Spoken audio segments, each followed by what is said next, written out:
Chaim. So my eyes are going to be looking to the right a little more than to the left. You gotta take that to the Yamino. Chaim. So I don't know why Avi asked me to come speak to you. Not faulting him at all, but let me give you a 1 minute introduction. I don't know anybody here except for Rabbi Levitin, and nobody knows me. So just tell you, I'm an American boy. I'm an American boy, born and bred, and I have no yichus in Lubavitch whatsoever. My only yichus is my father was a fighter pilot in World War II. He did 62 missions in North Italy. That was about the extent of my yichus, Northern Italy, and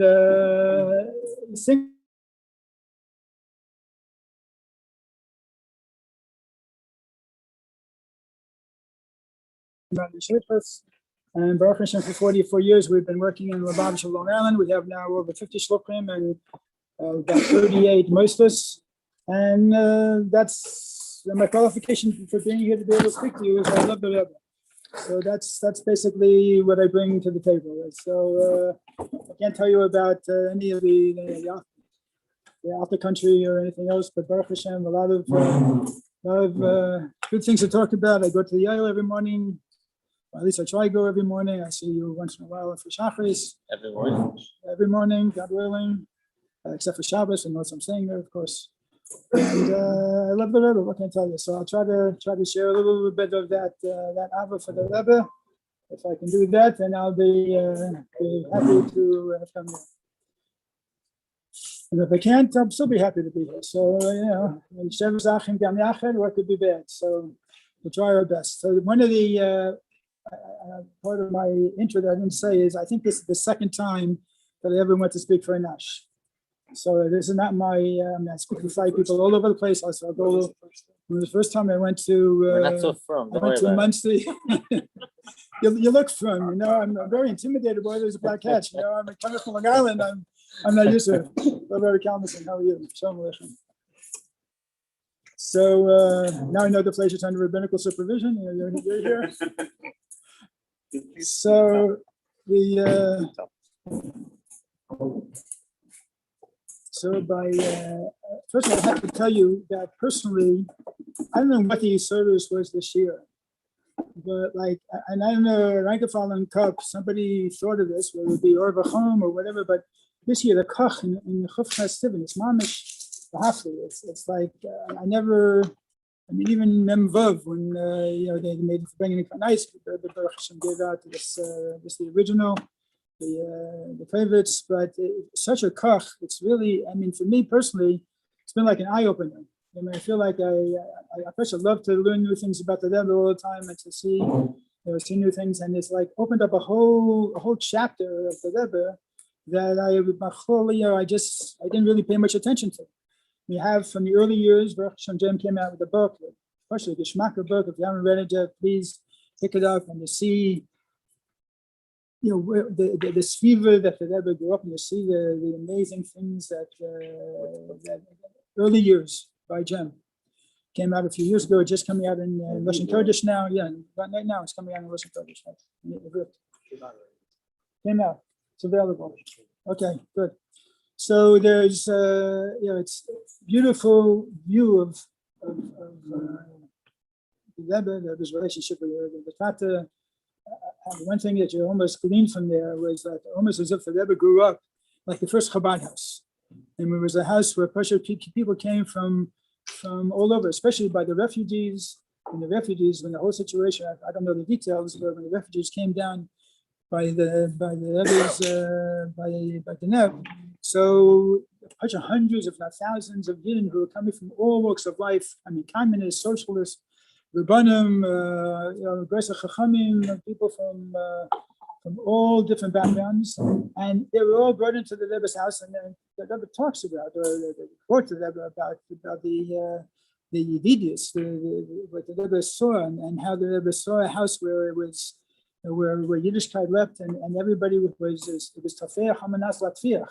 Everybody had a feeling of the Av of the Chiva that the Rebbe's family gave to everybody who came into the Rebbe's house. And so you see how this Mahalach HaMachshava, this Tsugyang of the Rebbe, how it was just coming into formation. I'll talk a little bit about it later. I tell you also some stories from the early years of the Messias. But when I was reading and hearing and seeing these videos of you see a whole chapter that what the Rebbe went through, which is mamish unbelievable. I mean, it's like to imagine. Here we're sitting in America. We have it easy. We were born in America. We came to America. I don't know anybody here who went through Samarkand or they went through regardless of Siberia or whatever. But you have people who mamish. I mean, the Rebbe who. Huh? There are a few people from Samarkand. Oh, yeah? Okay. Samarkand.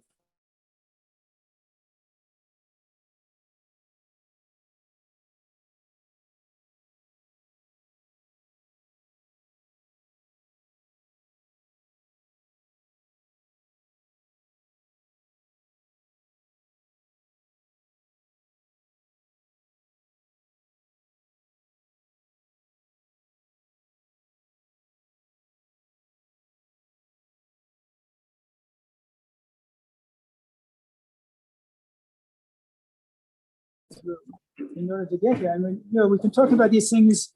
Derech HaTeva, in the Chassidus, we talk about things. We talk about the Guf and we talk about the Neshama. So the Guf of Chof Ches Sivan, we can talk about in terms of Gashmius, what was involved in the Rebbe coming out. We saw in the video itself the reluctance that the Rebbe had even to leave Europe. We all know about the 10-year edus that the Lubavitch went through, starting from Lubavitch and going to Rostov and going all over in different locations until Lubavitch finally came to Kadar Tachton, Chetzi Kadar Tachton, which is where we are. And how every single one of those steps, Shas Maisa was considered to be a Yerida. Elamai, we know there was a Yerida L'tzarech Aliyah, and the Aliyah came out Begilui. Took some time because B'Shas Ma'aseh everybody thought, what do you read on? You read Nachman, you read and the Rebbe also going from Paris and then going down to Marseille and to Nice and to what's the name of the other time? Vichy, and then having to go to Lisbon and the amount of missionaries was and how the visas wouldn't be published because first the Rebbe put his name down as a Rav, and then as an engineer, so he was just 3 million days. The State Department didn't want to give him a visa, and how many people were working on this time? Yeah, sure. And how many ikuvim there were? And these are just the obstacles that we know about, the obstacles that we're aware of what the Rebbe had to go through B'Shas Ma'aseh during this time. Should I translate everything else on there? Okay, fine. Okay. Say the story too quick. No, fine. I just want to know if I have to translate everything into English. So, how many different obstacles, apigashmas, this is apiteva, that the Rebbe went through before coming here to Artzos Yibros. And I just read today also, I saw there was a WhatsApp going around, I don't know if anybody saw it, but that when the Rebbe finally arrived, of course, the Frierdiker Rebbe, who was so involved in the Hatzalah and the whole process of trying to save the Rebbe and bring the Rebbe and bring him over with Chaim Mushka. The involvement was so intense, and the relief of the Rebbe coming in. The Rebbe sent, of course, we know representatives, 4 representatives, because the Rebbe wasn't able to do it, to go to Staten Island and to be able to be makabel upon them. And the Bacham came also, they couldn't come up right up close, but the Rebbe writes, or spoke by Fabrengen, that he didn't get to see the Frierdiker Rebbe for 3 whole days. After arriving at 770, you think at Kabbalah's Ponim, and the Rebbe will go straight upstairs, but 3 whole days the Rebbe did not call him into his room. And the Rebbe the Rebbe had a meal with the Chamadina in the room next to the Rebbe's room. And the Rebbe didn't call them in. And it wasn't until the 3rd day when the Rebbe went in, and Masama, I mean, I don't know if there was any explanation for it, but the Rebbe, again, this is from the post that I read, that the Rebbe explained it as that the Frierdiker Rebbe was a person with great distractions, very emotional connection, and as a result, the Frierdiker Rebbe wanted that the kedusha between himself and his Eidim and his daughter also should be with moach shalid alalev. It shouldn't be a pure, pretty emotional crying and that type of union. So the Frierdiker Rebbe wanted to go through whatever process he had to go through in order to get to a point of moach shalid alalev to have that reunion. And of course, after that, then and 2 days later, Gimel Tammuz, the Rebbe had the first Fabrengen, his first Fabrengen in 770, which is also documented. And then Lubavitch just took off in a way that nobody understood or expected. So this is all the goof of Chav Chassid. This is all the Gashmis, the historical facts. So be'emes though, as Chassidim, we always, especially concerning a Rebbe, we're talking about a Nasi Adar, talking about a neshama of Atzilus. So these things are not kipshuta, they're not the way they appear to us on the surface. And there's, of course, always a lot more deeper beneath the surface that's going on here. So in these steps, I really question, and this is just my personal question. I'm not. Nobody has to answer, and nobody has to take it seriously. But if by the Rebbe there was really ever any doubt whatsoever what the Sofer Davar was, what was going to happen. In other words, if by the Rebbe it was really a Nisayon where he thought there was any question as to who or where he was going to end up. Even one of the Nisayonos, which I'm calling Nisayon, I don't know if it was at all, or if there were any Nisayonos for the Rebbe, but one was that they were ready to go in a boat, the first boat from Portugal, and immediately a telegram came from the previous Rebbe, said to not go in the boat. So I don't know about you, but if I was in those shoes, it would be a big Nisayon. Here I'm, and after going through everything we went through, finally getting a ticket and finally getting a visa and everything else, and the nisim that happened to get there. And of course, the Rebbe said, so it wasn't done, and all of us would do the same thing. But it's another layer for bus of Adam, for stress and tension and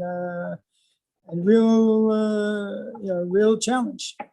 So my shaila is, if there was any Nisayon by the Rebbe at all, I never heard the Rebbe refer to it as Nisayon. To the contrary, we know that from the time that the whole Maisa started, it was about almost a 2-year process from 1939 to 1941. I mean, when Hitler Yamach Shemo started to come in, knowing that something had to be done, some change had to take place, and they weren't going to be able to stay where they were in Paris. But upon him, the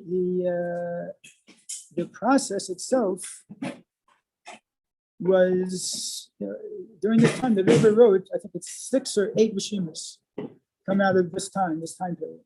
So and the Rebbe wrote in the letter that you saw over here, I don't know if you saw the video, that there was a letter written and it said that the Rebbe wanted to sit and learn. It wasn't interested in coming to the United States and leaving Europe and all the things, all the mosters that had been built up, and everything that had been accomplished, and just to pick up and leave, and of course all the Yidden. So it was a major step. But the Rebbe, when he arrived in America, everything changed. You have the Nasi Hador comes to Chatzi Kador Tachton. And I'm sure that many of you have either heard or read or learned about the uftu of coming to Chatzi Kador Tachton, and the uftu of being able to manshech Mesinas HaTorah, that Matan Torah comes down into America. Think about it. Yeah, Matan Torah in Har Sinai. Har Sinai is in the Middle East, connected to Africa, connected to Asia, connected to Europe. And that's basically the geographical area that is, that's the karka that Matan Torah was given out. We call it different countries, different boundaries. The boundaries don't make a difference. It's all one piece of karka, all three continents. And Har Sinai was the place that was the center of it all, and that was where Torah was given. But Chatzi Kador Tachton was for Shachas, the center of Matan Torah. And Taka B'Shas Ma'aseh in those days, Torah here in the States was a joke. And in South America, I remember when Tzvi Bloomberg first went down to South America. So the Baumgartens were there before him, but it was literally garnished. Nothing. Mexico, there was some Spartish Aquilas, but in the States, what was it? There was a Gurda, there was Torah Vadas, but it was Mamish Midbar. We can't even begin to imagine now, in 2021, what it was like back then. But the Rebbe knew exactly what had to be done and how it had to be done. And we were singing it for you, put some on the Secha Chutza in the Sikha from the Lama. It's not the one from them. The Rebbe talks about Yefutzim on the Secha Chutza.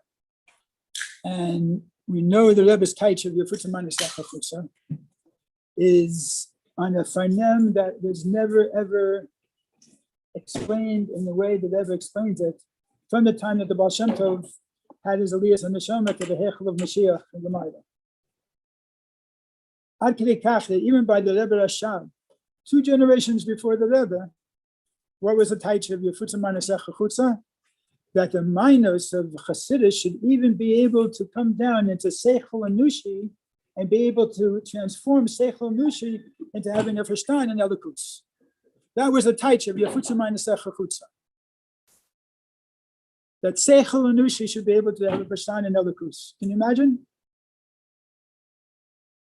And the Rebbe took that taich of Yefutzim Manasecha Chutza and turned it on its head, turned it inside out, and stretched it till it's unbelievable die.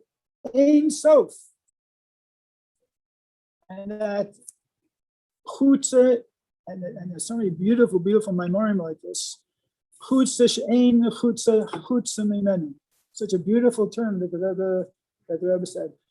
Yefutzim Manasecha Chutza has to be a chutza that there's no chutza that's chutza for this chutza. The Rebbe was on a mahalach on a whole different phanem. This is the taich of Dor Shvi.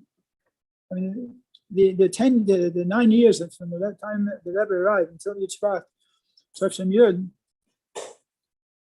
was a Dor Shvi wasn't Niskala yet in the way it was Niskala and Yitzchak by Basel Laganim.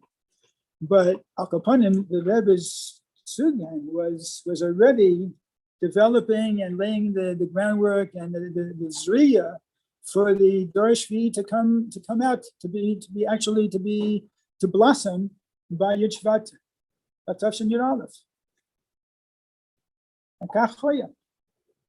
So the Yafut, the Rebbe talks about takes apart the words. It's a famous sikha. I don't think it's only in one place. There are other places also where the Rebbe talks about it, where the Yafutsu has to be in a way of totally spreading out on a phanem that nothing can stand in its way. There's no obstacle that can possibly stop it. It's a Yafutsu. It's not a hispashtus. The Rebbe compares it to a couple other words in Lashon Kodesh that the afutza is the strongest terminology you can use to be able to communicate a power of spreading out in a way that's not gorgeous any obstacles. It just push, and nothing can stand in its way. And then the Rebbe explains that what's the Yafutsu? It's not Yafutsu, the mayim of the mayim, the water from the mayinot.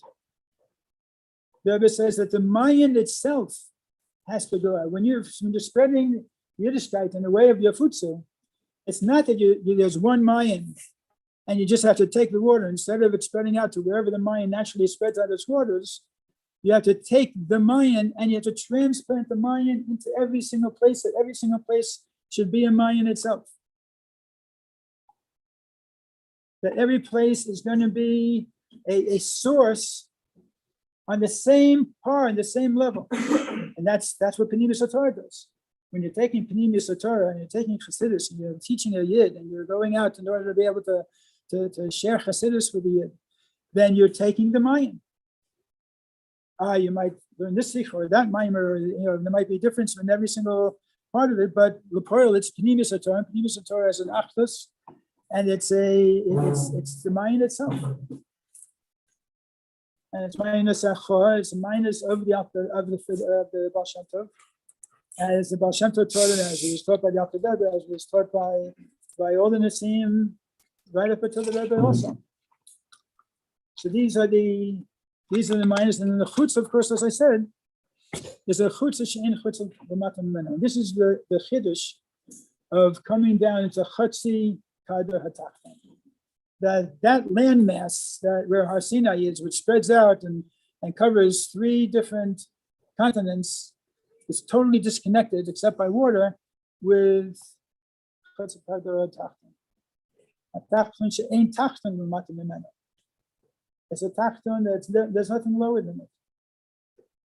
And as the Rebbe explains, that why is it that this tachton became the makar, became the mayan, and the makom that all of the mayonis would spread out from? How could that be?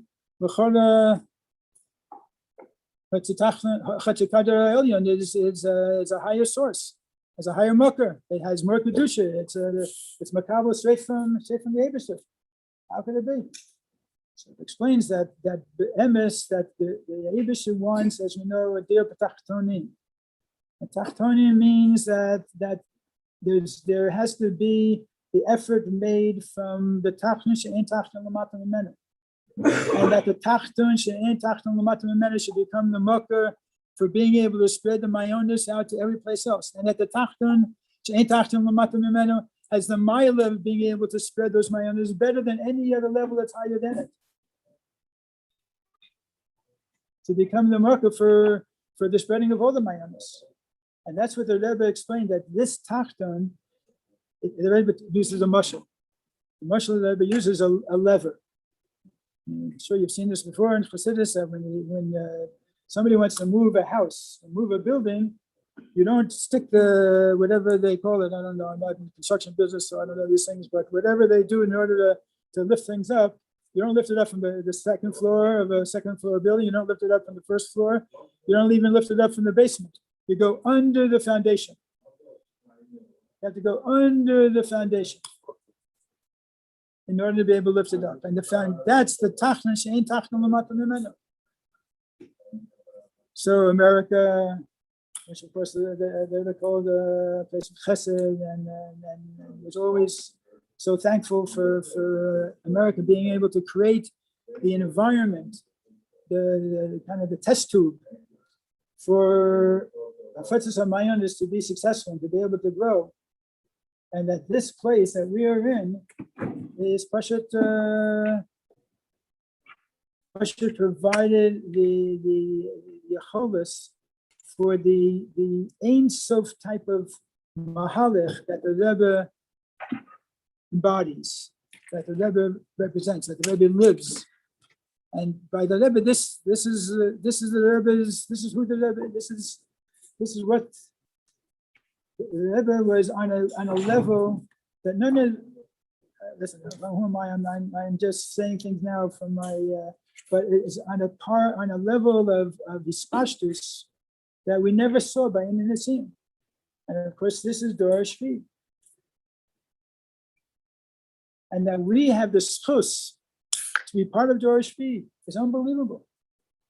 And we have the schus to bring about 80 years.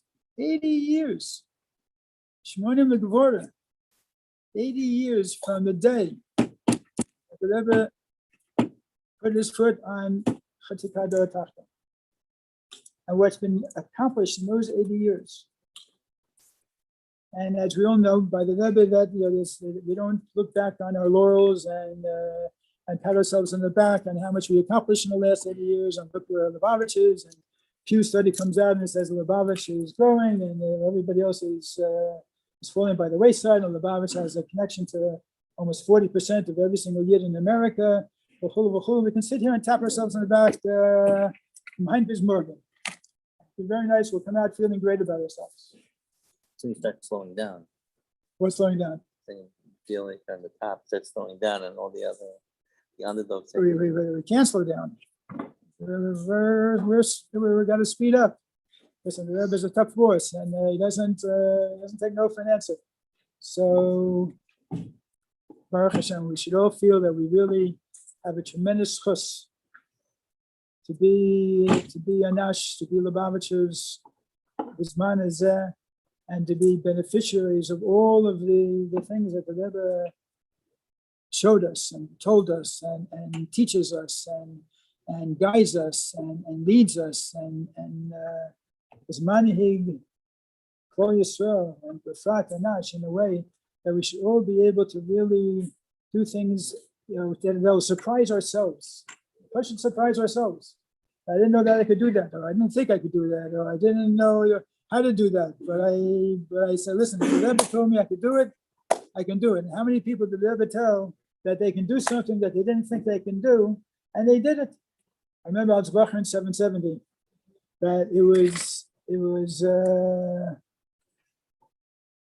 like not every week or whatever, but there were so many times when the Rebbe would announce a mitzvah. Baruch Hashem was in 770 B'shas during while the mitzvahs were coming out. Announce a mitzvah or a project or Lag Bomer. We would wait until when are we going to get the green light from the Rebbe about Lag Bomer? Nobody wanted to start doing any preparations for Lag Bomer parade until you had the green light. And it was getting so close, but then like 5 days before Lag Bomer, the Rebbe would give the green light. So 5 days, everything had to be done. Drop everything and do it. When we had, remember by the commemorative coin for Lag Bomer, I think it was how things had to be done so last minute. That wasn't something the Bacher learned about. I think Philadelphia was basically taking care of that, and other people in America. But there were so many projects. So the urgency. The sense of urgency was there. And the Baruch Hashem Lubavitch is often vague, and Lubavitch is doing incredible things. But the urgency that we felt then from the Rebbe, that's it's missing a little bit. We'll get it done. We're going to go. We're going to do it. We're going to we'll get around to it, or it's on my list, and then it's on my to-do list or my honey list or whatever it is, and I'm gonna get it done.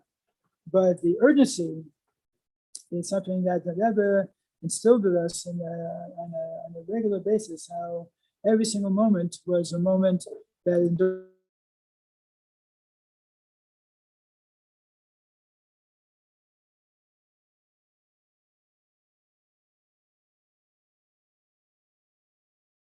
But the main thing is that we have to bring with ourselves, that we have to bring with our families and have our spouses for bring with us, or our yedidim for bring with us, and for bringing around a table and talk Goyal Mamish and talk Tachlis. And it doesn't have to be Grois Sagas, and doesn't have to be things that are beyond our reach in any way or form. But all of us, I'm sure, can do something. So l'chaim, we should talk about the Machnit, the covered Shmonim Shana for Chufches Sivan, to be able to go out of our backs a little bit and to do B'Yofutzah Manasach Chaputzah in the way that we can stand before the Rebbe and tell the Rebbe we did something. Chaim. Chaim. Teldon. Rabbi Teldon? Yeah. Yeah. Chaim. You have time to speak to me for about 5 minutes after we're done? After we're done, okay. For 5 minutes at least. Yeah, sure. I don't know when we're gonna be done, but afterwards we're done. I'm happy to speak with you. We take the Or final else break. if I'm really tired, I'll give you my phone number and we can talk on the phone. We're at the talk here. Okay, we'll see.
That's one man between each other. So, into the person.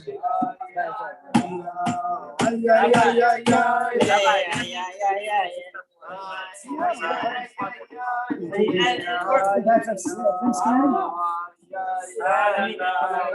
That's a Thanksgiving. I've been there for Long Island for 44 years. How do you know each other? All right. This is his agent.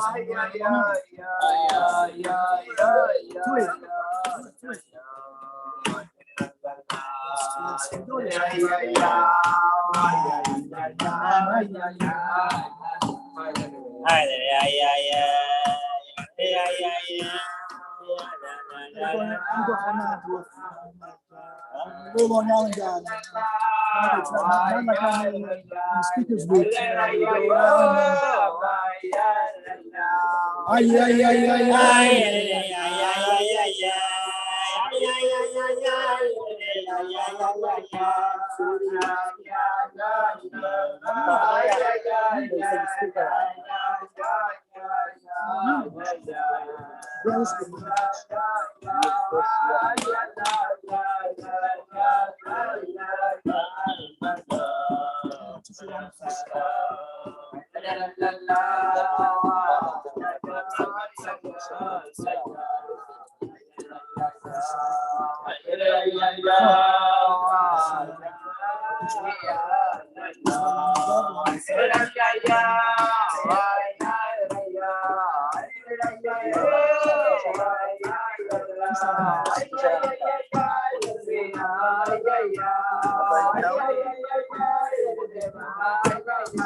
Mussolini was but not Hitler. No, this is in French. No, yeah. What? No. Came back. He worked for a company for 50 years. Mussolini wasn't as bad as that. So, L'chaim.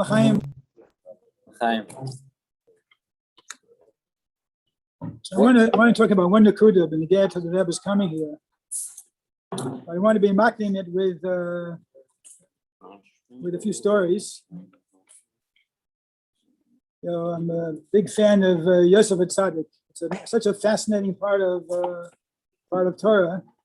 And the whole story, the Hashgacha Pratis, and I mean, it's unbelievable how much detail The Torah goes into the Megillah to Yosef Tzaddik, and there's like 7 times that Yosef Tzaddik is crying. I mean, really, it was like you get to know him more than almost anybody in the Torah. Even Moshe Rabbeinu was mentioned more, but Moshe Rabbeinu's ayin it's not a personality. It's the Abishur working through Moshe Rabbeinu, so it's a whole different type of situation. One of the interesting things I find by Yosef, amongst many, is all the cases of Hashgacha Pratis, of divine providence, that we find by Yosef Tzaddik. One in particular, which I related to, and I'll share why it has a personal meaning to me, is when he went out, when his father sent him out, and he went out to find his brothers. So you can imagine, this 17-year-old kid goes out by himself. Isn't it like, I don't know, it was a desert or what it was, or valleys, or if there was grass, there wasn't grass. And in those days, how many people were there around? And he happens to come across East Dawson. Some person, who actually explains is Gabriel, in the form of a person, and comes across this person, and this person sends him over. So yeah, Taka, I saw a bunch of guys. I think that maybe their brothers. So, they went that way, and he found them. And what, obviously the Abishur had a kavanah, but for whatever reason, you read the Mitzrayim, the whole Golas Mitzrayim, the whole Yetziah Mitzrayim, in some small way, is connected to this Ish Dasan. This one individual, nobody knows his name, and he was a key part of the whole of Jewish history at that time. So I want to tell you a couple of stories, how things that happened a long time ago can really have an effect far into the future.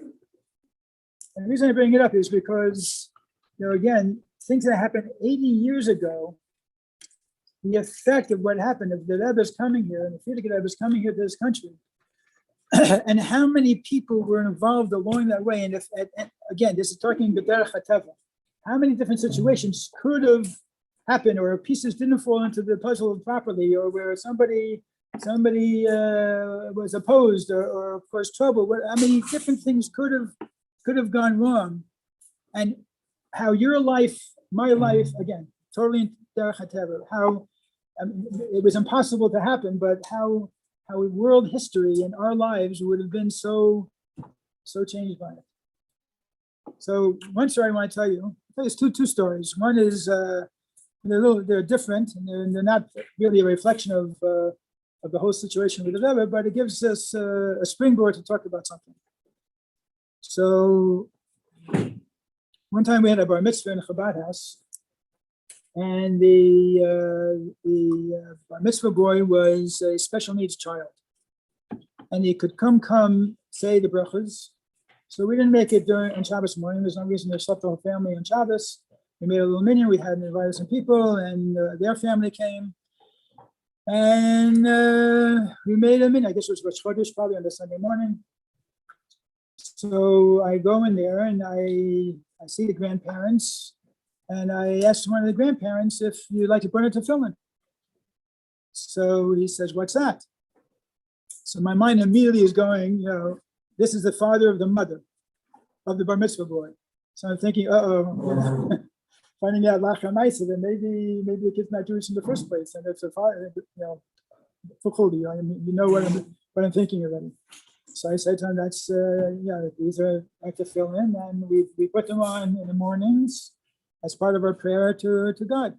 So he says, "I was never in a synagogue my whole life. This is my first time in a synagogue." He says it very affirmatively. So I said, "Really? There must be a story behind that." And he says proudly, I said, "Yes, there is. And the only reason I'm here today is because my daughter, the mother of the bar mitzvah boy, insisted that I come. She likes the synagogue very much, and she said I should come here for the bar mitzvah of her son. So because I love my grandson, I came to the bar mitzvah." So I said, "Can you tell me the story?" So he says, "My tata in Europe went to Cheder, and when he was 7 years old, he asked the Rebbe a question.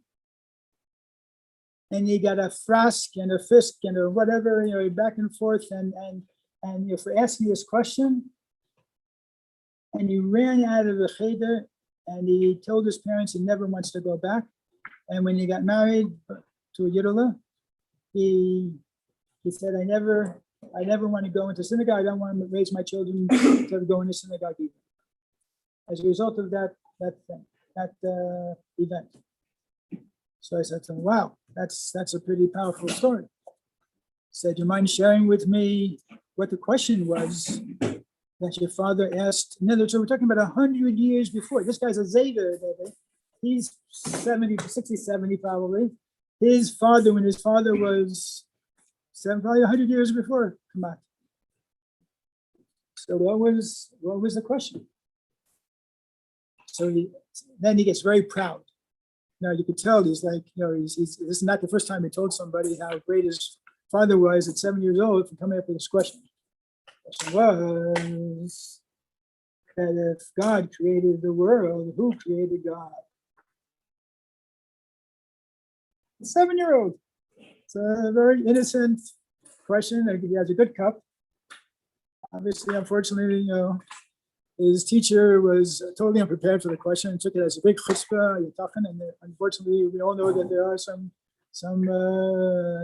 teachers, not today, of course, but in the old days, it used to be that way. And so I said, that's a great question. So we started to talk about it and explain, what Chassidus says and what the nature of the question is, and why the question is really not a normal question, in a very respectful way. Baruch Hashem, he put on tefillin and he participated in the minyan. My point is, this is one situation where you see that an action that this from a yid took had an incredible ripple effect. And that, of course, is not to a good extent. I'll tell you another story that has a good ripple effect. So when I first went to shlichus, not in the beginning, but probably after about 10, 15 years, I used to go back and forth on the Southern State Parkway in Long Island. And the Southern State Parkway is a big park. It's called Belmont Park, which I found out just recently that the Belmont Stakes, the Belmont was a yid, a very, very fiery yid, and he donated the property for Belmont Park. It's a beautiful park in the south shore of Suffolk County. It's a big lake, and it's now like the headquarters for the whole southern division of New York State Parks, because it's especially shameless famous. So there was a gigantic evergreen tree that was right on the parkway, on the Southern State Parkway. And they used to dress it up for Kratzmach. It was like, it's like a 40-foot, very, very nice tree. They dress it up, and they'd have this Kratzmach tree there. And of course, we had menorahs literally all over Long Island. Baruch Hashem, no shortage of menorahs, car menorahs all over the place. But getting into this place, I only tried a couple of times. I never had any success.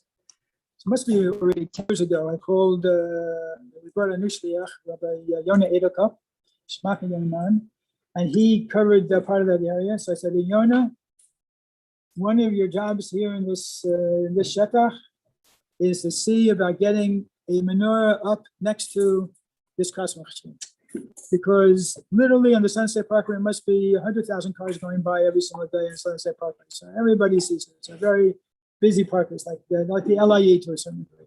There's no commercial traffic on it, but residential traffic or regular cars, it's just as busy. So we said, okay. So every year I would call him and say, no, any success? I said, yeah, I tried. I called the manager of the park department. He referred me up to Albany. I called up there. Seems like the parks have a completely different set of rules that they don't have to go by separation of church and state. I mean, they basically call their own shots. They're like a little bubble in terms of what they decide they want to do and what they don't want to do. So I let off of him. Finally, after a couple of years, I said, listen, I don't want to make him feel guilty. He tried and it didn't work. I tried also didn't work. So can't hold them up to a higher standard than myself. So then he calls me up after a few more years and he says, I have good news for you. We're getting a menorah up this year. He says, how'd you do that? So I said, I'll tell you the story. He said, there's a balabas of mine who's a lawyer, and he has an office up by Utah in near Comac in Smithtown, but he lives down by me.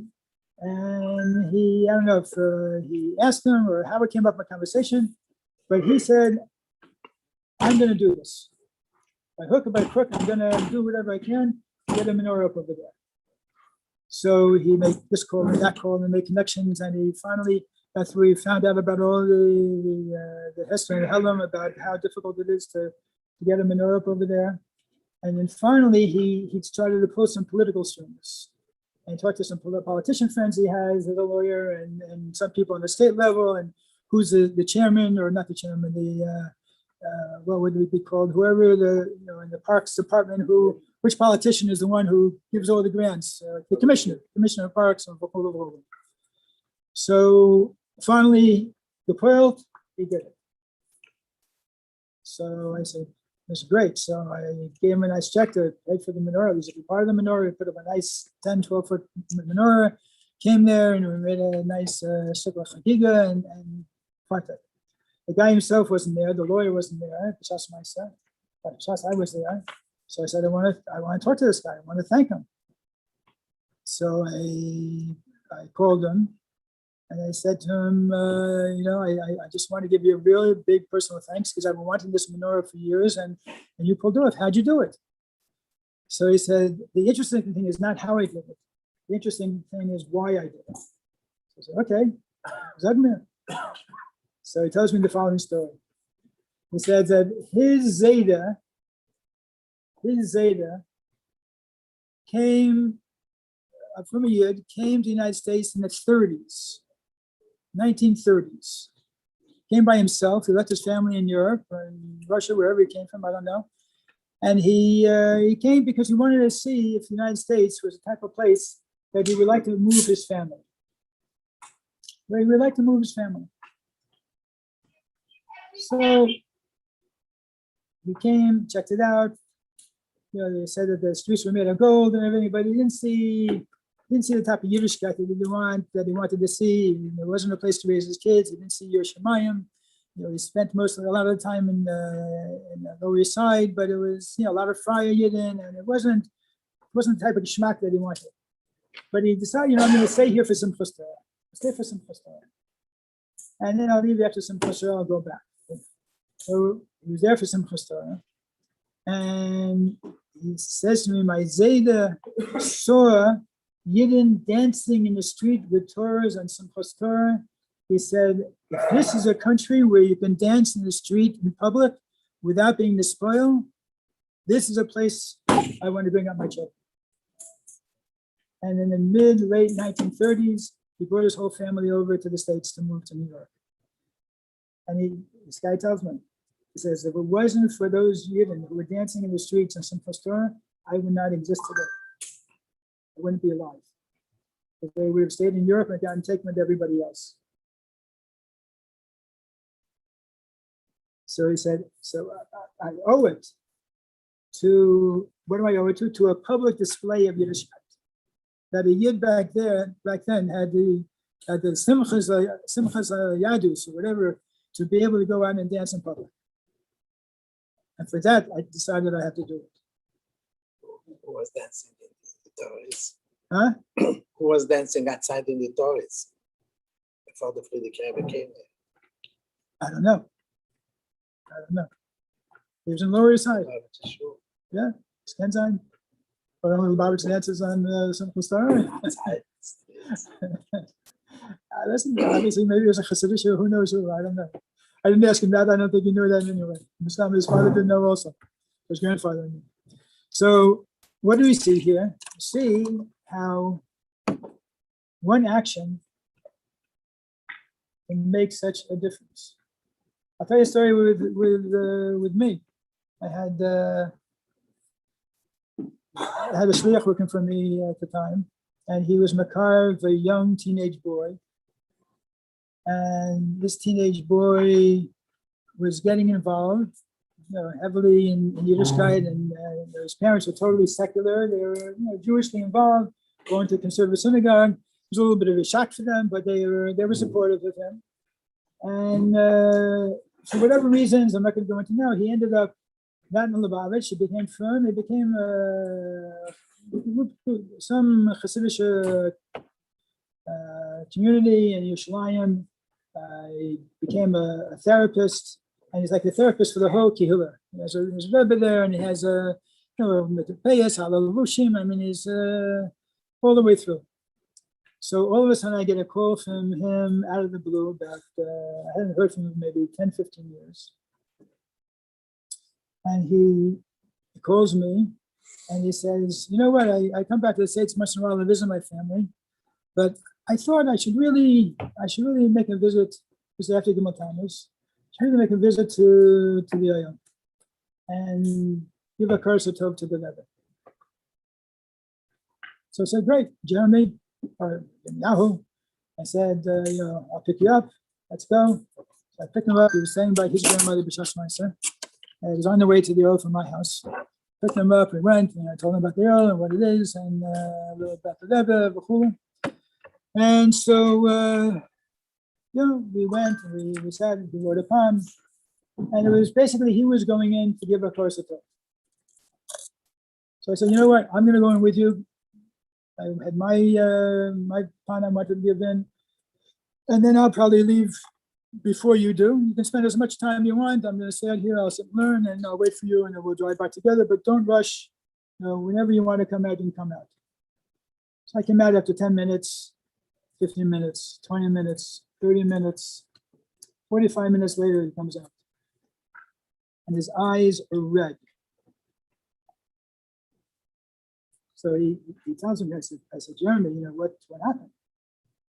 So he says that, I came in to give a Kar Satov to the Rebbe, but I realized that everything I have in my life is because of the Rebbe. Everything. So I especially couldn't control myself emotionally. So he started crying in the oil, because he felt so much of what the Rebbe had done for him. So we also, Baruch Hashem, this is from one kid who we met, mamish, like hashgacha pratis, like in a situation. It wasn't like even in a shiur or in a class or at a Mivsoim. My point is this: by the Rebbe, when the Rebbe came over, we have no idea how many people contributed to making that Nesiya possible. How many things happened, how many pieces of the puzzle had to fall in place, and look what came as a result of it. And how every single one of us owe those people, whoever they were, that the Rebbe, and how much we have the potential to be that Ish Dosan also. That we talk about these stories about Alta Yidden and about Samarkand, or what this year did, or what that year did, or this Tova that this year did. That's us. It's not somebody from 10, 15, 20, 40 years ago. You are the guy they're going to be talking about in 10, 20, 40 years from now. And when you meet a Yid and you know that the Rebbe wants the Futzaman Chachutza, and you know that a Yid made a decision because there was dancing in the streets of the Lower East Side in Simchas Torah, and you know that you have, and the Rebbe empowered us. The Rebbe empowered each and every single one of us to have such a koach, had such an influence in your workplace, or whenever you're dealing with people you meet here in New Haven. I mean, to be able to really be nedus l'hoya. And I mean, I'm not saying this as Musa. I don't know any of you. I don't know what you do. I'm sure most of you do more than me, and you're doing plenty of things. I'm just saying, Baruch Hashem, that this is the bar that the Rebbe created for us, to realize the amazing koach that we have, that we can be that person that's going to influence a whole generation of somebody's family, that we can share a vort. And there's so many stories like this about people who just, with a minimum of effort. I mean, I got a call once, it was Motzi Yom Kippur. I get a call, the lady gets on the phone, she says to me, Rabbi, tell me you don't know who I am, but we made a Shabbaton in the Hamptons, before the Hamptons, which was just becoming like a popular destination. And we figured that would be a good way to pull people in because it was becoming popular. So people are going to be curious. So they'll come out to the Hamptons for the Shabbaton. They can say they're in the Hamptons and they'll check it out while they're out there. In any case, we had Mayor Becerra, we had Manas a few times, we had other people. And in one of these Shabbatons, we had a couple from Port Washington. And they were very nispoil, and they belonged to a Reform temple. And they asked one of their Reform friends, who had a nice house, if they would consider hosting a Chavra group. I said to them, listen, let's make a couples group. So a person who came to Shabbaton had a friend with a nice house that they asked them to host this Chavra group. And they're Reform Jews, and they were just like curious about, let's check out these Hasidim, who they are, what they look like, how they talk, and they had all these preconceptions in mind of what they're going to get themselves into. And Baruch Hashem, the Chavra group lasted about maybe 5 times we had in their house. So I get a call from, must be 15 years later, if not more, from this lady who says to me that I never met you before, you don't know who I am, but I am Hank Salzhauer's daughter. And I used to sneak out of my bedroom against my parents' permission. My parents told me, no way you can listen to what these rabbis or what this rabbi has to say. This is not for you. This is just, we're just like playing a game with them, or whatever he was saying. And no way you can listen. But I used to sneak out of my bedroom, and the way our house was built on the second floor, I could walk down the hallway, and there was like a look over, like a balcony that they couldn't see me, and I would listen to all of your classes when you came to our house. And now, Baruch Hashem, my husband and I are both from. We have 3 kids in yeshiva, and my husband's like the right hand man to Shlomo Kugel, to Rabbi Kugel in yeshiva. Who would know? Who would know something like that? I had a girl who came to me. She was coming to our class, and she came around to Chabad house every once in a while, and she came to a bunch of classes. What did she do? She, nice, simple, kosher Jewish girl, and she looked like she was very sincere. She wanted to learn about Yiddishkeit, so she was coming on a regular basis. Finally, she says to me, Rabbi Teldon, can I meet with you? Can we talk? I said, sure. Come over to the house and we'll talk. Comes to the house, she says, I have to be honest with you. So I work for a landscaping company. And we go and we plant flowers and we fix up people's houses and we make the front yards look very nice and everything else. And it's owned by a bunch of Spanish guys, and they're a bunch of, they're like Jews they're like Baptists. They're very religious, and they've really been working hard on me to convince me that I should convert. So, and I've been thinking about it, and that's why I started coming to your classes, because I figured I had to at least check out a little bit of Yiddishkeit to find out. I don't know what Judaism is about, and it's only fair that I check out my own background before I leave it. So I've been very interested in your classes, and I've been going to their place also, and I've been comparing it. She's a very intelligent girl. So she says to me, I boiled down the difference between Judaism and Christianity to one question that I have for you. And on the basis of your answer to this question, I'm going to decide to either become a Christian or a Jew. Right. So I'm like out of Kolo maybe 6-7 years, and I mean, when we first went on shlichus, part of the reason we went on shlichus was because of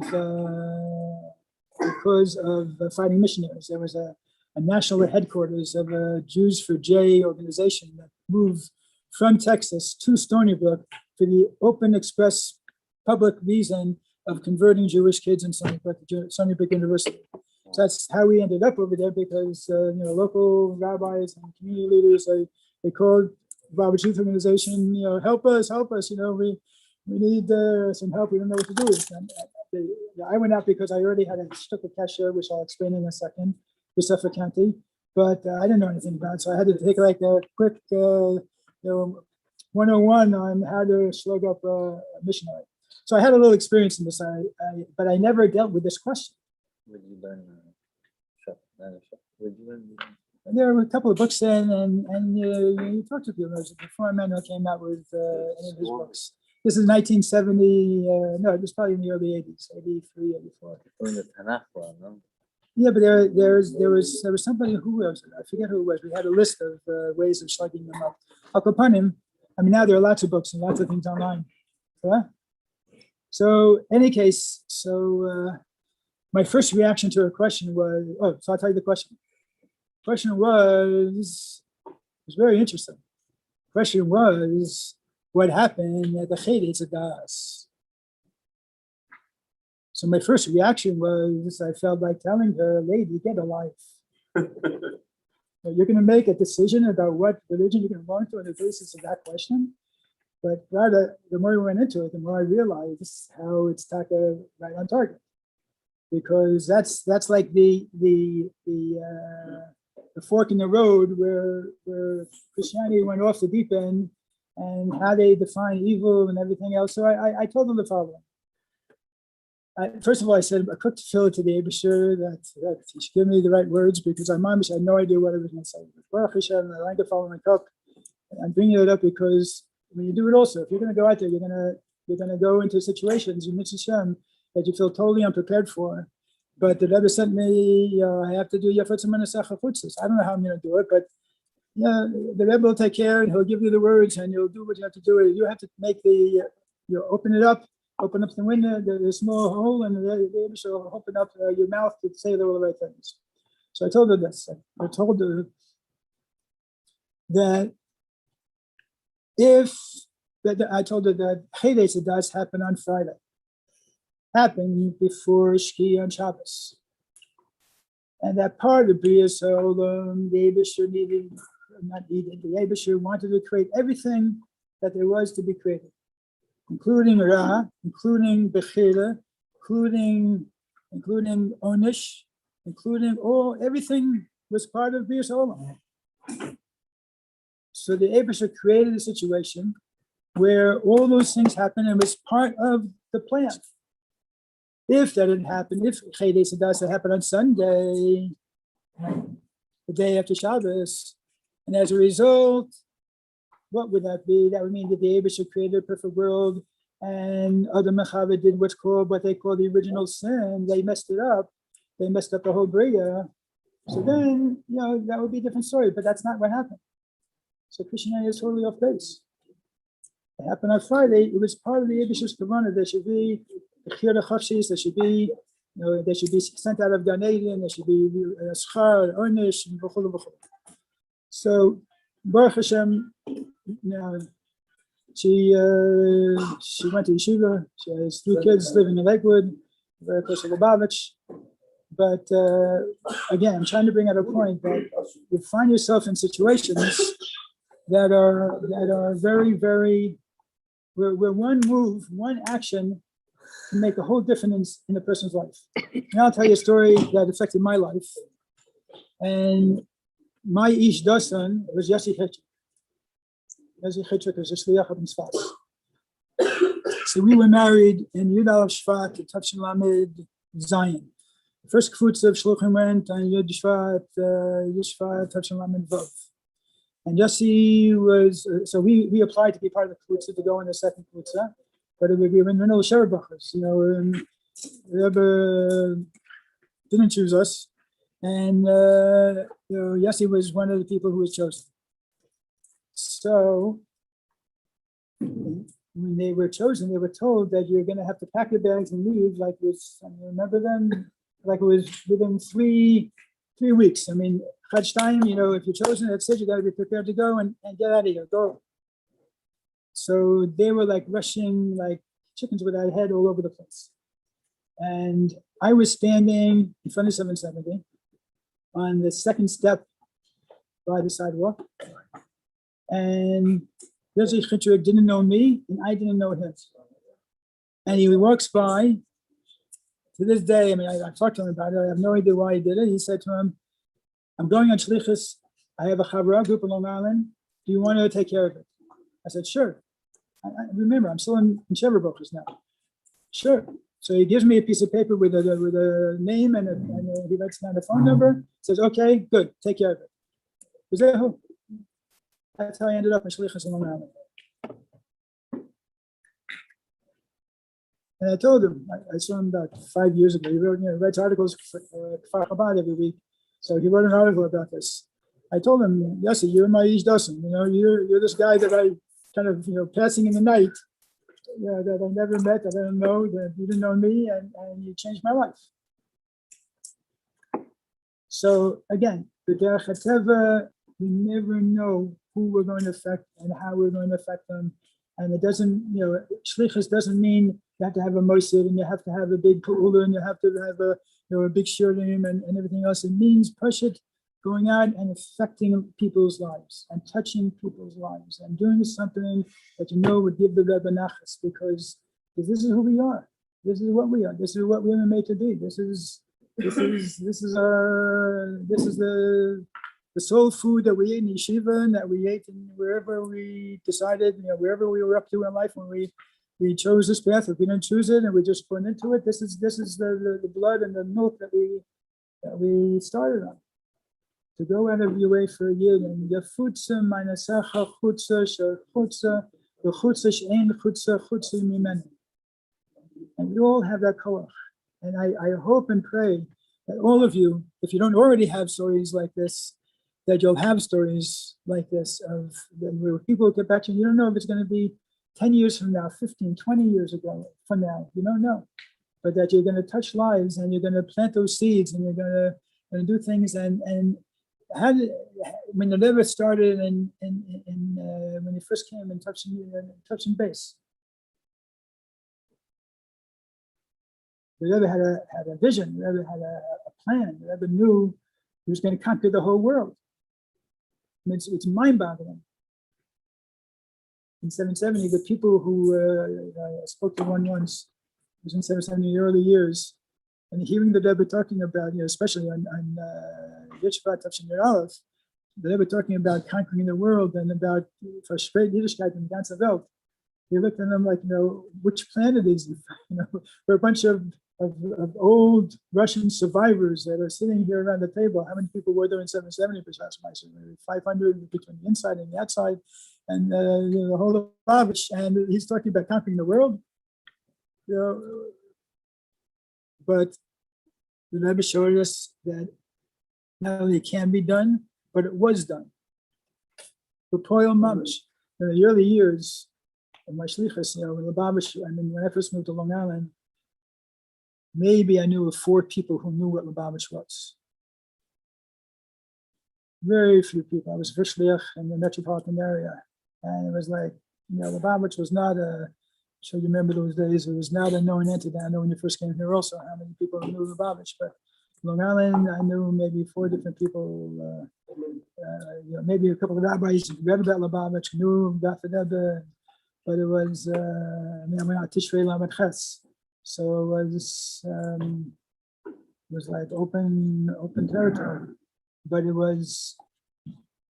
So when we talk about the Rebbe, then as being a Nasi Hador and being a Tzaddik Hador and Tzaddik Yisod Olam, people looked at us like we're from Mars. The Mashiach Shebador, it was like you're talking Chinese or something. Now people understand that.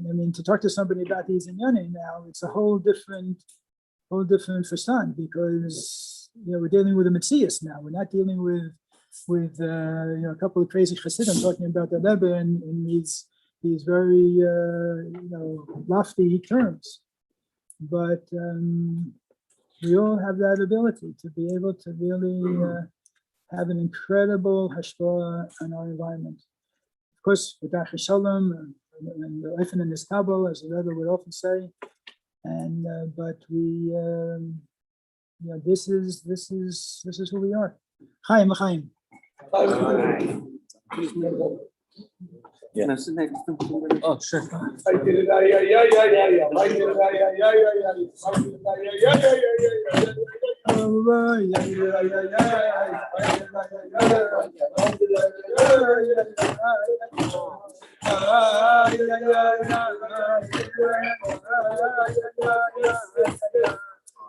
are you today? Not good. Well, today, Any better today than yesterday, or it's worse than today? no, it's not worse. Had it better out in the gym today. Right. Now it's Let's sing. Singing is going to help make it better. It's not gonna help. I couldn't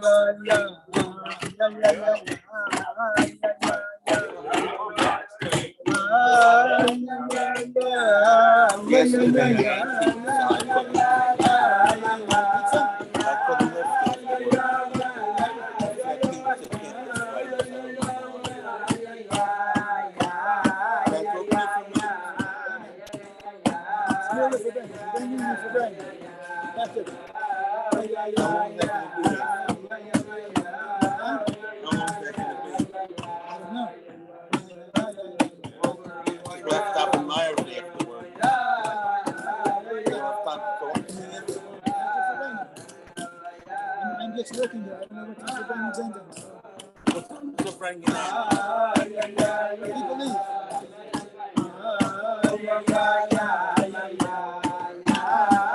Stop by?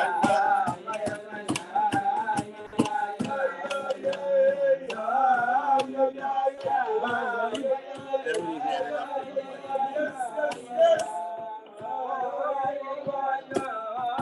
No, I just wanted to tell you my story, Rabbi.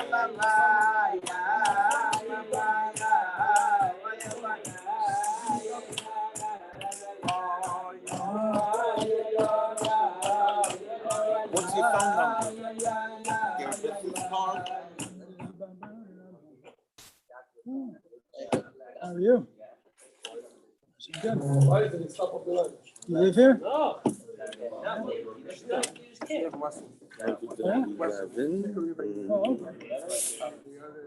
Very nice. Okay.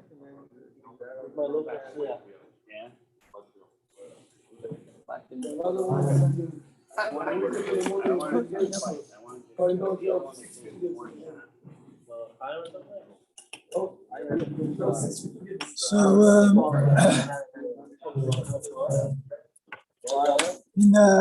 in Chassidus, Maybe very short, very successful. Yes.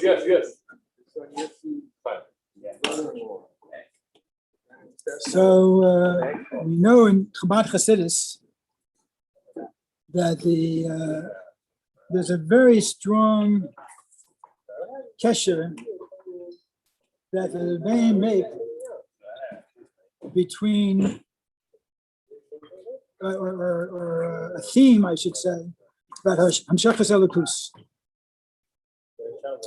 And I think if you would have to, in 2 words, describe the Rebbe's Nesius, if I had to boil it down to 2 words, I would say it's Hamshachas Ha'atzmus.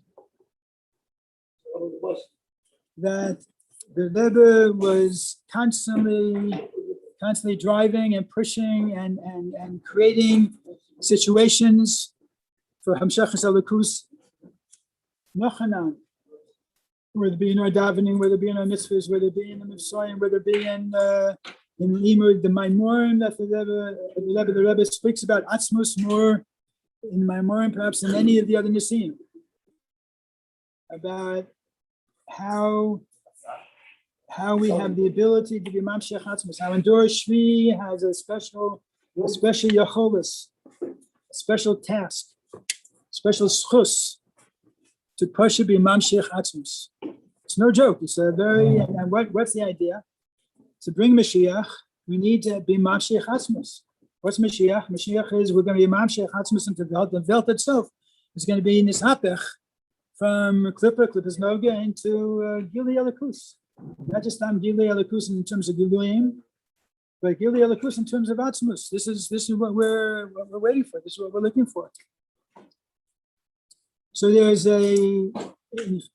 the Rebbe spoke, and there's different sforim speak about this. This is Tashel. So we're all familiar with the Zohar that the Rebbe talks about. Mesicha, it's an Hagdama to Samach Vov. Sicha B'Negea to Parshas Noach. The Rebbe talks about the Taich of the 6th century, the 6th millennium, is that then there will be the opening of the Mayonis from below and the Mayonis from above. And that this is the Hagdama to Yemos Mashiach. And how, Taki, if you analyze world history and you take, as we know, one day for 1,000 years, then the beginning of the 6th century of the 6th millennium falls out in exactly 1740. 1734 is the date of the Escalos of the Baal Shem Tov when he was 36 years old. 1746, I think it is the birthday of the Alter Rebbe. So it's pumped at that time. It started as scholars. The Industrial Revolution, which is a Mayonis from Lamata, started, we call the days around 1760, by going to factories, the establishment of factories, when the whole idea of manufacturing, we became an Indian. It wasn't just everybody making their own goods in their own home, or making a couple of goods and selling it in the marketplace, but that there should be this mass production. So it was clearly a kiyum of this nevuah from the Zohar. But it goes further than that. There's a very geschmack, it's a video and it's also an article by Tzvi Feeman in Chabad.org. It's called The 6th Millennium. And I wrote down some notes from it, which I want to share with you, which talk about this 6th millennium, and you see so clearly how the Rebbe is coming to America, first of all, had this tekufa, this new tekufa, and what is happening and how things are speeding up to such a great degree in our lives. So there he talks about it. First of all, Tzvi starts off from the premise that he wants to go deeper into the breaking down of the 6th millennium, more than just the 6th century of the 6th millennium. Like really, what's really going on over here? So he breaks it down the following. So first of all, if you start off at the year 5000 was Shkia, he says that then 1490 is going to be midnight. What happened in 1490? 1492 was discovery of America, a whole new area, the Chatzikador Tachton, was discovered, and it was put on the map. I mean, we've been there for 5,000 years, 5,250 years, but Bechol was not a place that Yidden had come to. It spread any Torah.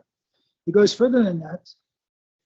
That, as I mentioned, 1740, in that time you have the beginning of the 6th century of the 6th millennium, the Alter Rebbe, the Baal Shem Tov, the Industrial Revolution.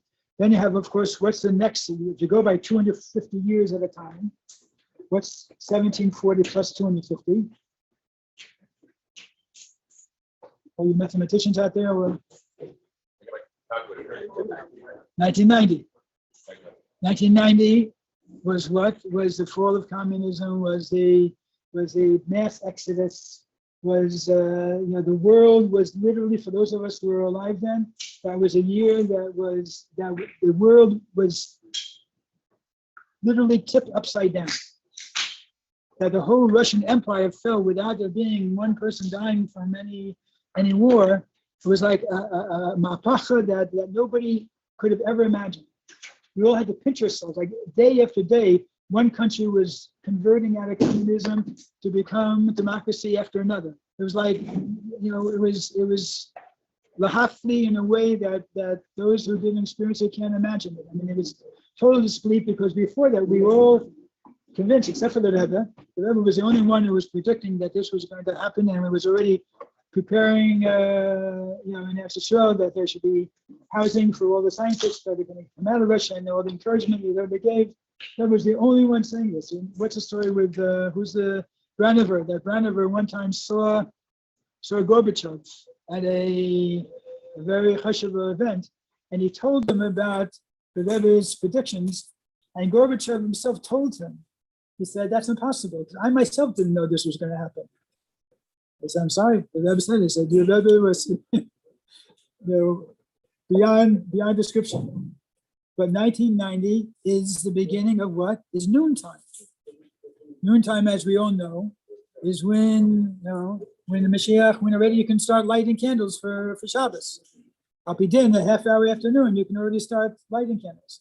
Now we're 2021. It's already come out a half hour after Chatzos.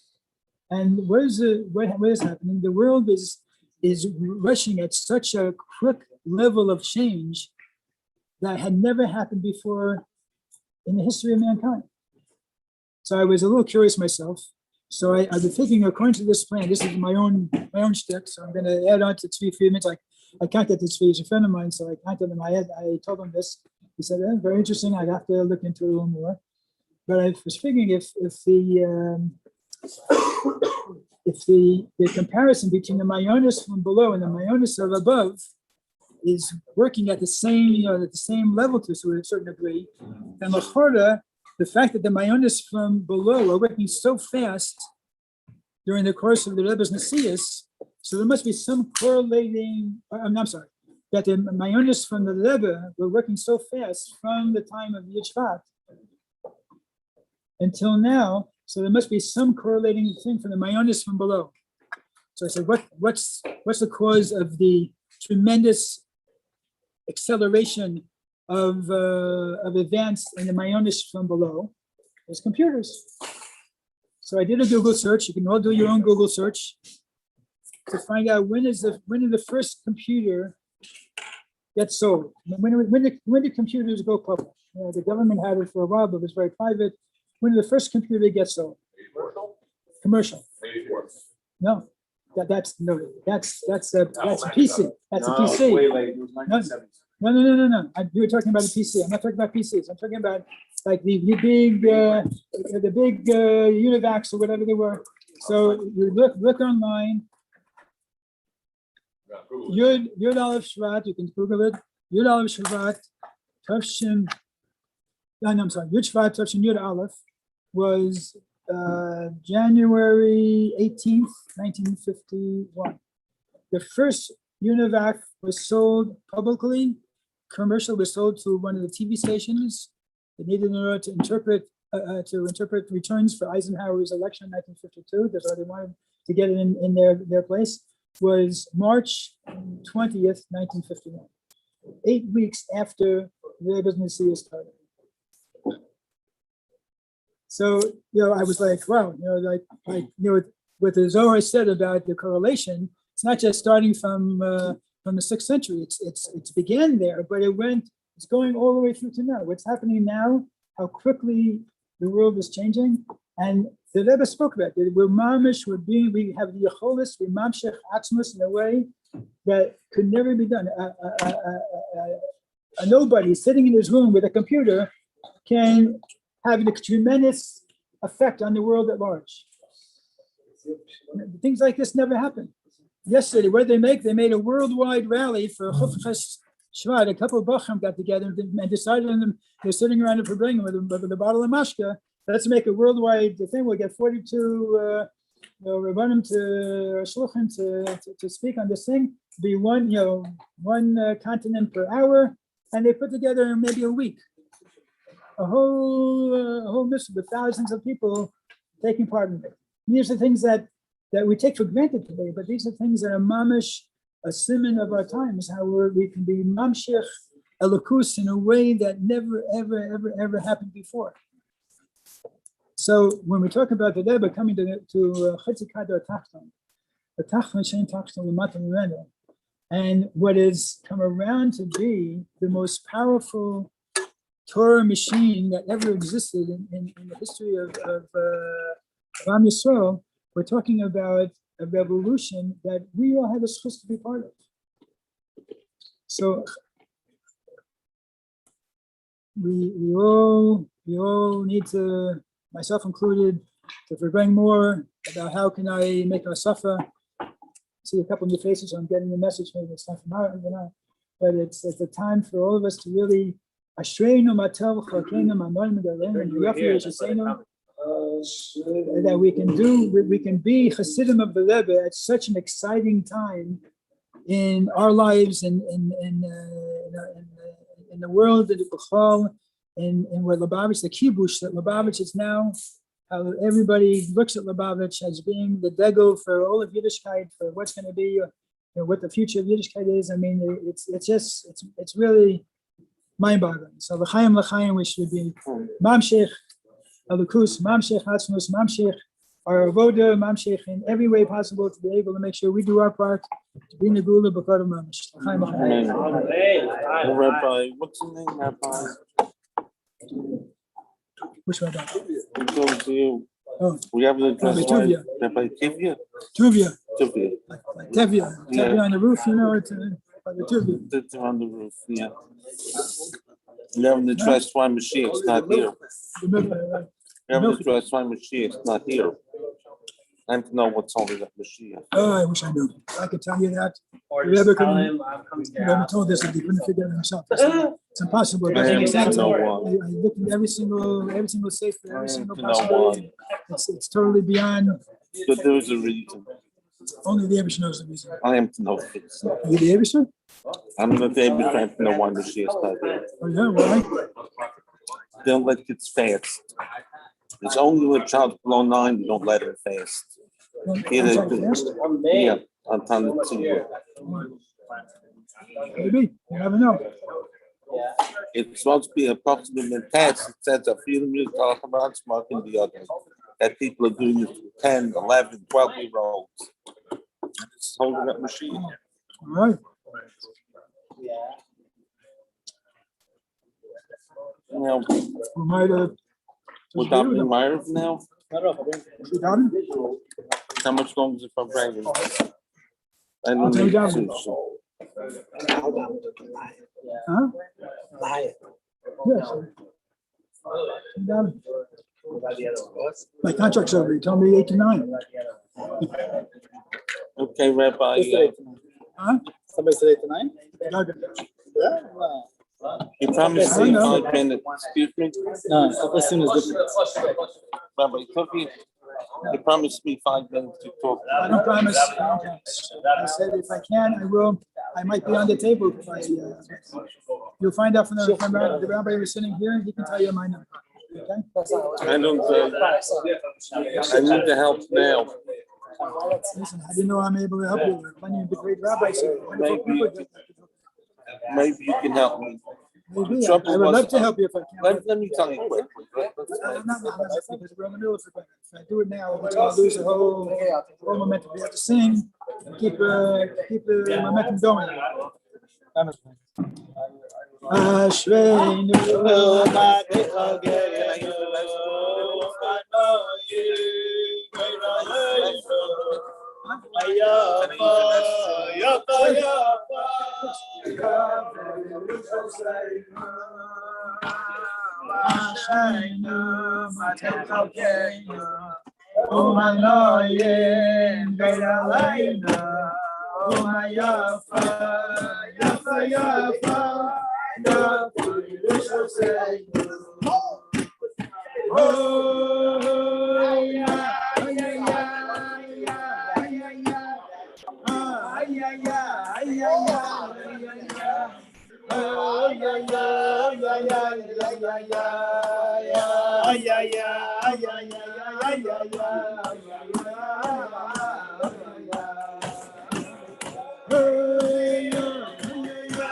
been so proud. I got those things.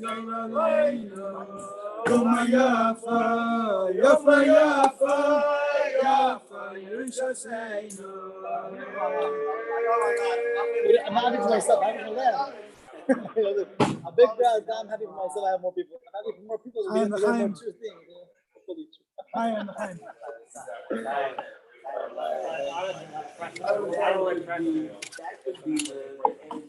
So I mentioned before.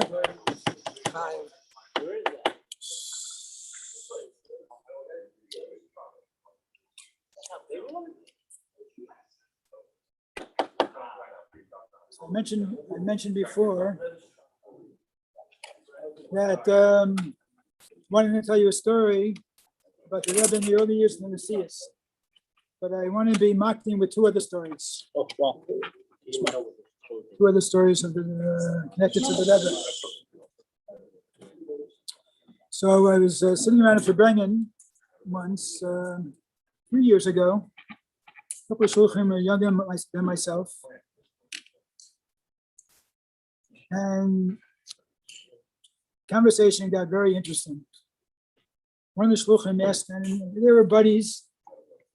I was kind of one of the older guys. And one of the shluchim asked the other shliach, says, "When did you become the Rebbe's?" So he said, "Explain yourself. What do you mean?" Yeah, we grew up. We learned all the sichos. We learned everything. We went through all the right steps and everything. But when did you really become a chassid of the Rebbe? What happened? What was the makal batish? When did it happen? When did you decide? Really, what it meant is, when did you take ownership of being a chassid of the Rebbe? You didn't do it just because your parents brought you up that way, or because this is what you were told to do, and v'chol v'chol. So for some people, it's a still dangerous question.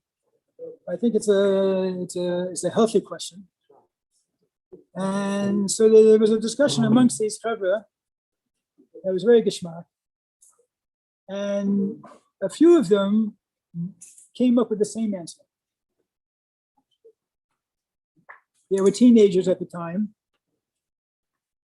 And when the Rebbe spoke about Miriam Bas Bilga, very famous sikha, explanation of a Gemara. Gemara is about Miriam Bas Bilga, who was an apostate, left Judaism, married a Greek, and she was together with her husband and the whole big army coming into the Beis Mikdash for the Chorban. She took her shoe or whatever, and sandal, and with the heel just knocked it on the mizbeach, and what's the word she used? Lucas. How did you desert your people? Consume the money of the Jews. Yeah, right. Say it loud. Consume the money of the Jewish people. Consume the money of the Jewish people, right. And then the Rebbe went on to explain, And you don't help them. You don't help them in time to time. right, you don't help them in their time of need. And then the Rebbe went on to explain her schus, that her schus was that her pintal yid was working in overcharge as far as feeling the pain of the Yidden, and she was tying to the Eibusher, how could you desert us? How could you desert your people? And the Rebbe said it was her pintal Yid that was doing this. And it was a whole Rich, beautiful sikha. If you haven't learned the sikha, then it's well worth, you know what chalak it's in? Where it is, I don't know. Vav Tishrei Lamed Hey. Is it in English with the sikhas, or it's not in, no? Okay. Vav Tishrei Lamed Hey. Right, the Vav Tishrei, remember that. So, so the Rebbe was speaking how that the Lubavitcher Rebbe sits in Brooklyn over 2,000 years after this Miriam's Bas Bilga, and he looks for a limud schus on this lost girl. So I called one of the shluchim afterwards. I was interested because somebody told me that he kachsich in the sikha. So I wanted to ask him a little bit more about it. And he told me the following. He said that he heard from what he considered to be reliable sources that the Rebbe had a lot of pushback after this sikha. There were non-Lubavitchers who wrote into the Rebbe, how do you come to the defense of Miriam Bas Bilga? When you read the Gemara, and the Gemara, it's Pshuta Shemikra is that this is a terrible person. I mean, there's no defense of Miriam Bas Bilga. So how do you defend her? And the Rebbe said the following. The Rebbe said, you have to have a taina on a yid who wants to find a schus for neshama that hasn't found rest in 2,000 years. That this neshama has been suffering for 2,000 years. And the Rebbe wanted to find a schus for this neshama. That this neshama should finally have some rest.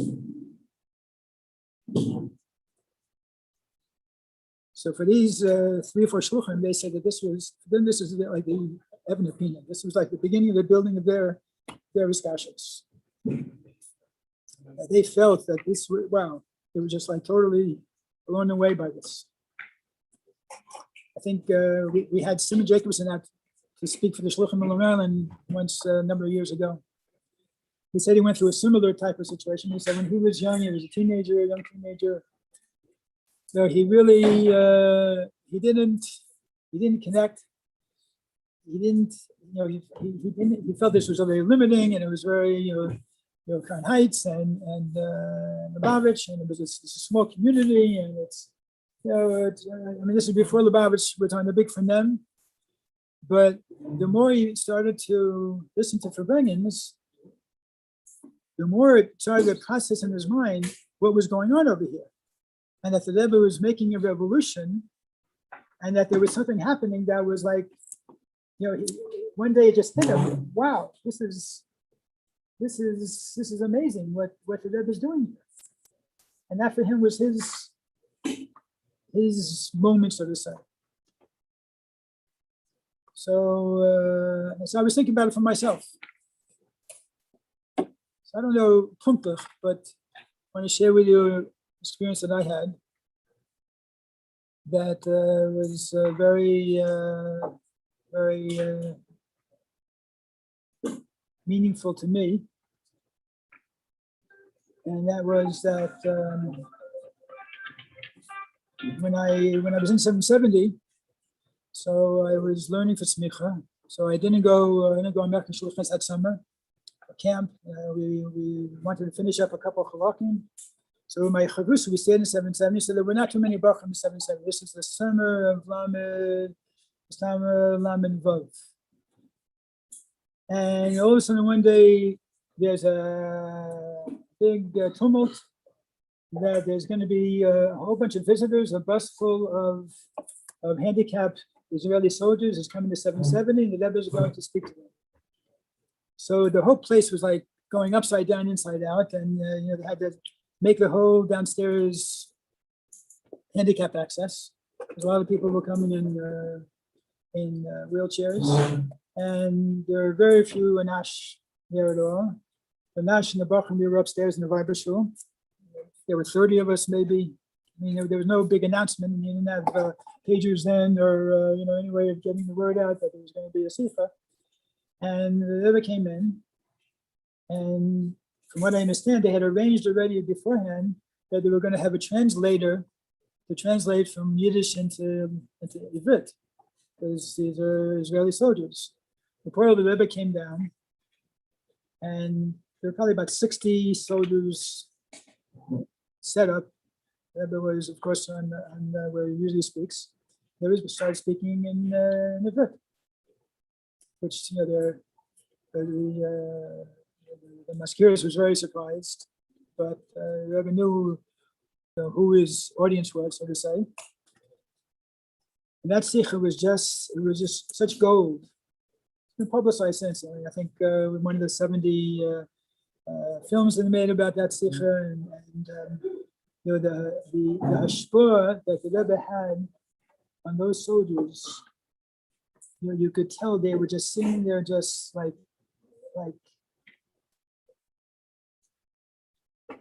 total bittul to the Rebbe, just sitting there, just amazed that they came to Brooklyn, and this Hasidic Rebbe is talking to them and talking mamish, the Devarim Yosim in Alev, Nechasim in Alev.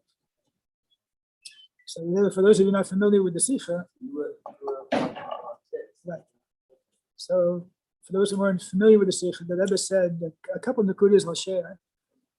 Number one, the Rebbe said that our life is a balance between a neshama and a goof. And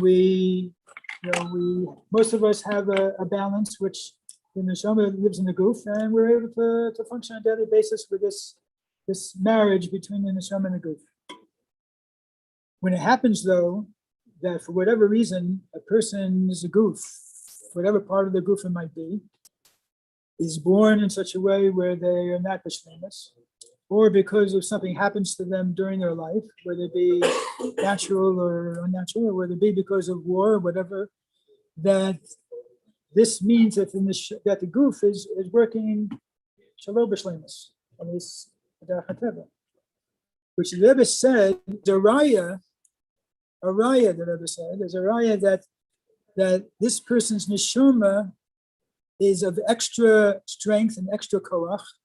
Why? Because the Eibishter would never give a person a situation where they are not able to face the life that they lead with the tools that the Eibishter gives them. So if they have a lacking in the goof, then they have to have extra in the neshama to be able to overcompensate for whatever they're lacking in their goof.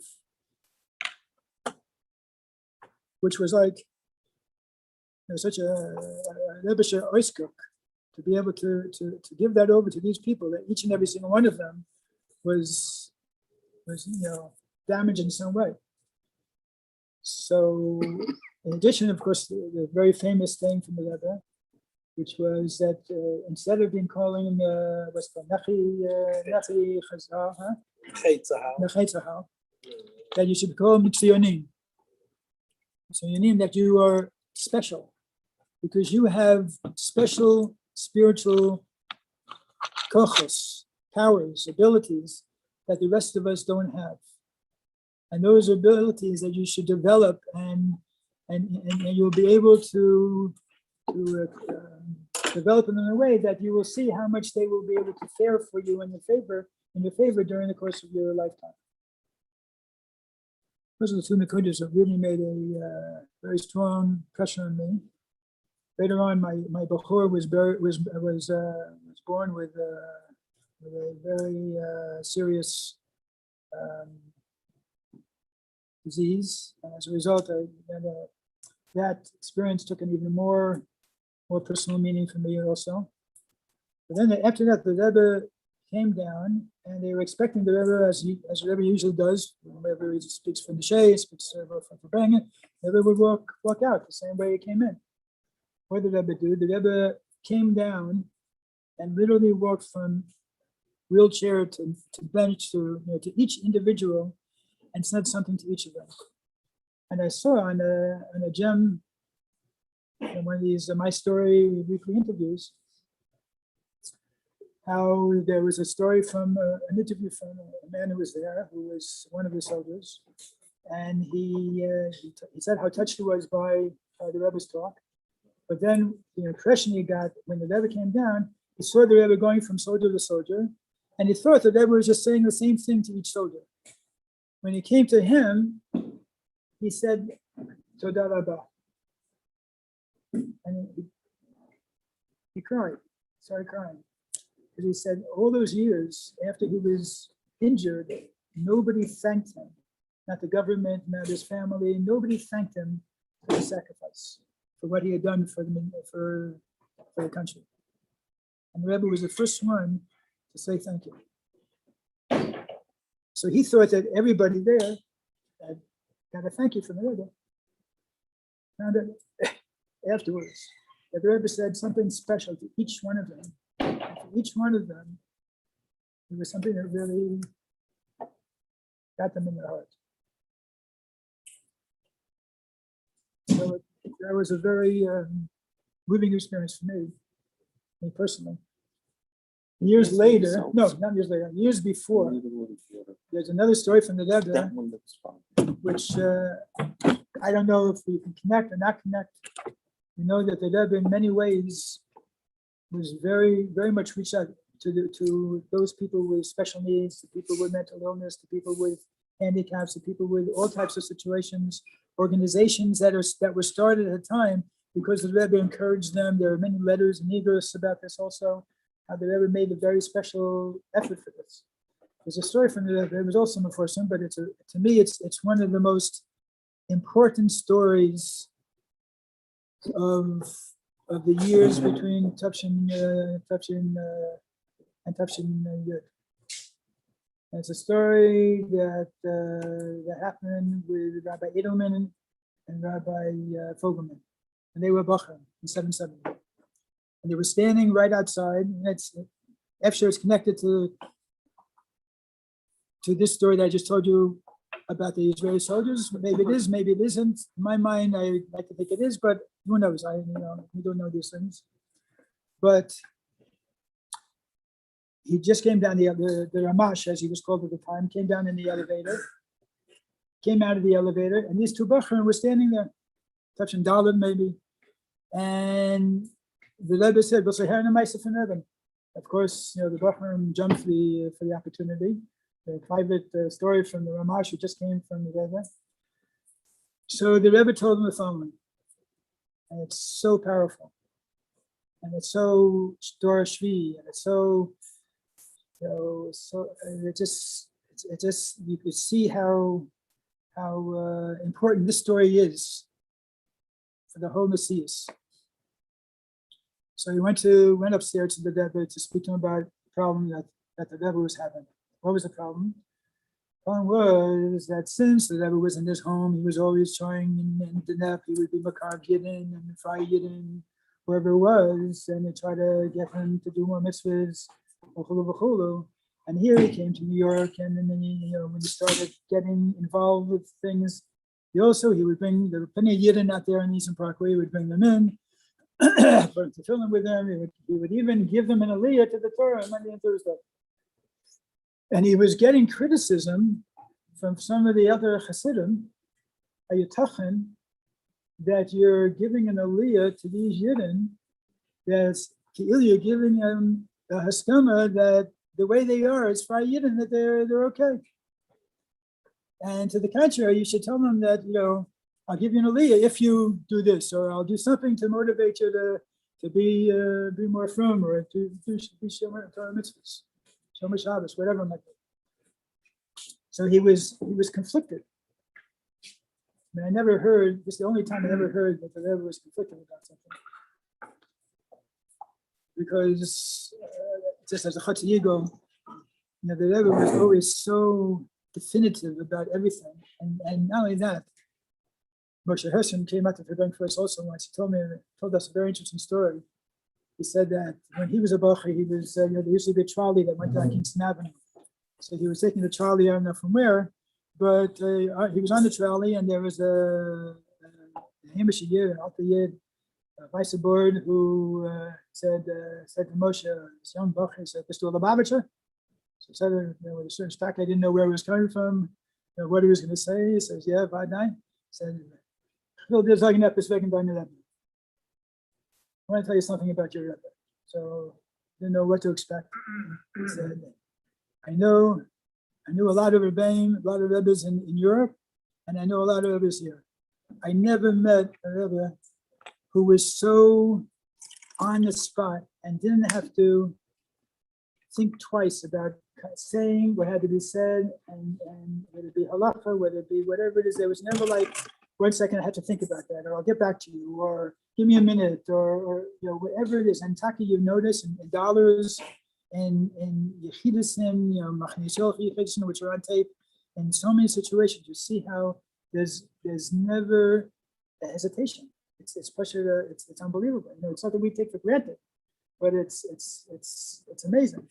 In any case, getting back to the story, so this situation, the way the story goes, is that Rebbe was conflicted about this. Is the way I learned in the home of my father correct, to be Makar these Yidden, or is the way of the Alter Chassidim, is that correct? He asked the Frierdiker Rebbe this question. So the Frierdiker Rebbe told him the following. Frierdiker Rebbe said that when a parent has a child, of course, that parent loves that child. The parent has 3 children, or 5 children, or 10 children, or more, that they don't have to split up the love they had for that one child and give 1/10 to each child. Their love increases. It's magnified. It gets shared equally with all their children. Rebbe never said, when you have a child who is born for whatever reason with special needs, in this case, the Rebbe said special needs is that for whatever reason they're born in a family where they don't have access to Torah mitzvahs, and they're not able to really do it. So what does a parent do when they have such a child with special needs? They overcompensate. They give even more love to the child with special needs than they would perhaps to the other children, because they know that they need to compensate for whatever chasurin the child has. So the parent gives extra special care to that child. So the Rebbe said, the same thing applies to the Eibusher, that when there's a child who's born in a family where there isn't the availability of Torah mitzvahs and the kosher chinuch, that the Eibusher gives them special love as well. Then the Rebbe looked at the Rebbe and said, I want you to be like the Eibusher. This is what I heard. I wasn't there, obviously, but this is the story that I heard from somebody. I think I heard it directly from, I asked Fogelman once. He said, no, it's an Edelman story. But so if you see an Edelman, you can ask them, are the Edelmans here? He cooked the meat. Okay. All right. So tomorrow you'll ask him if he says it's different, please call me, because I love the story the way it is. But if it's not the way it is, you have to do it the right way. Any case. So just think about that story, knowing how the Rebbe was machshiv everything that the Frierdiker Rebbe said, down to the iota, down to the smallest diuk. Frierdiker Rebbe could have said to the Rebbe, no, you're right, they're wrong. Keep up what you're doing. Period. End of sentence. What did the Frierdiker Rebbe do? The Rebbe gave a whole story, a whole mashal, a whole dogma, and the conclusion was not that you're right, but that you should behave as the Eibusher behaves. For the Rebbe, I mean, I'm just imagining from the little that we know, for the Frierdiker Rebbe to say that to the Rebbe is like so powerful. So whether or not that story has anything to do with the story of years later with the Israeli soldiers, basically, but the Rebbe had was given a certain mandate from the Frierdiker Rebbe there to have an appreciation for and a care for anybody who has special needs of whatever kind they are, is something that l'chora is pshutos hamikra. Yeah. And then, so I was going to tell you a third story also, but I think I already forgot that. Oh yeah, that was the third story. Because Miriam Masbilga was the second one. Right? Okay. All right. So, L'chaim, we should all, these little nuggets. They're not so little, but they're nuggets that we should live with and we should appreciate and internalize and that we have these. These are the stories that drive us, that inspire us, that keep us going and keep us knowing. When I teach a Friar Yid, Pshuta Shemikra and Chumash, so sometimes I like to go to Kedoshim. Why? Because Kedoshim you see Parsha Kedoshim, how you see mitzvahs there that people today probably have a hard time keeping. Things that are very, that are Shuta Shomika of Tayag mitzvahs that people have a hard time keeping. I feel it in the Seres of Hebrew, so people have a hard time keeping. And that the standards that Torah sets for us, it's not like Torah expects that we're going to be born, keeping Tayag mitzvahs perfectly 100% and everything's going to be b'shleimus. But we know that we have a standard that we have to constantly reach towards. So the same thing with Hasidus, the same thing with the Rebbe, the same thing with all the Nefsoim and all these stories that the purpose is not to make us feel like such a terrible chassid. The purpose is to make us feel like, wow, that I have the bar is set in such a way, and the tools and the steps on the ladder are all there, that I have all the tools I need to climb that ladder. The Rebbe set them all out. I mean, the Sforim set them out, the Memorim set them out, the Sichas, the Igros, they're all set out. And today, one last thing,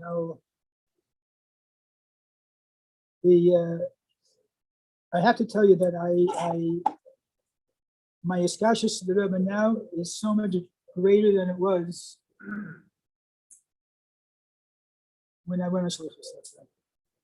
When I was a Bach in 770, so I mean, you can verify, not verify, I know, but there was a Maskiris kept a certain veil of secrecy around the Rebbe. There were no dollars then.